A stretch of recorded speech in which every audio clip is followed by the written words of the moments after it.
Ada 6 menteri melakukan yang sama, 1 menteri yang dihukum. Mantan Wakil Ketua KPK Saud Situmorang heran dengan putusan pengadilan yang memvonis mantan Menteri Perdagangan Tom Lembong hingga 4,5 tahun penjara. Sebab menurutnya, Tom tidak menikmati hasil suap ataupun keuntungan pribadi dari kebijakan mengimpor gula mentah. Ada 6 menteri melakukan yang sama, 1 menteri yang dihukum, prosesnya semua sama. Sejak kapan negara lu kelebihan gula segala macam? Itu. Soal lu ambil gula mentah, lu bersihin, lu jual lagi ke PT PII, kemudian harganya naik, itu disebut sebagai kerugian negara. Terus pada bagian lain mereka sebut nggak ada kickback. Which is itu yang saya sangat takutkan. Syukur gue masih bisa bertahan waktu itu nggak teriak. Kalau gue teriak bisa jadi, wey, udah mau begitu aja gue. Menurutnya, kebijakan yang dilakukan Tom juga diterapkan oleh para menteri perdagangan lainnya.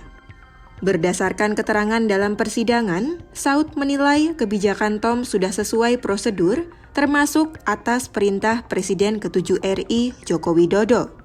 Ia menuturkan, rasa heran tersebut membuatnya lemas saat menghadiri sidang vonis Tom Lembong pada Jumat 18 Juli lalu, sampai-sampai ia jatuh ke pelukan mantan Gubernur DKI Jakarta Anies Baswedan.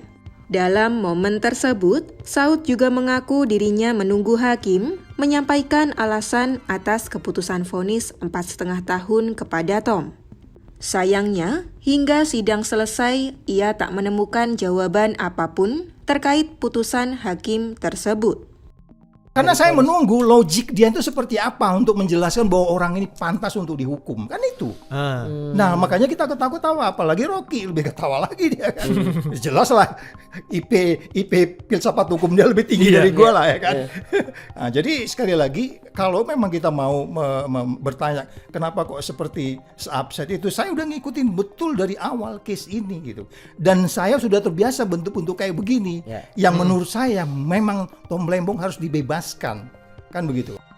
Menteri Perdagangan periode 2015-2016, Thomas Trikasih Lembong alias Tom Lembong, diberitakan mendapat hukuman 4 tahun 6 bulan penjara dalam kasus dugaan korupsi importasi gula.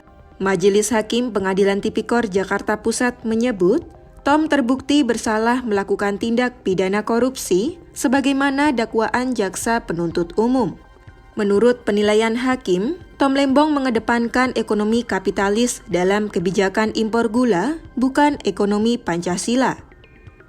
Argumentasi soal ekonomi kapitalis inilah yang menjadi salah satu hal yang memberatkan hukuman Tom Lembong.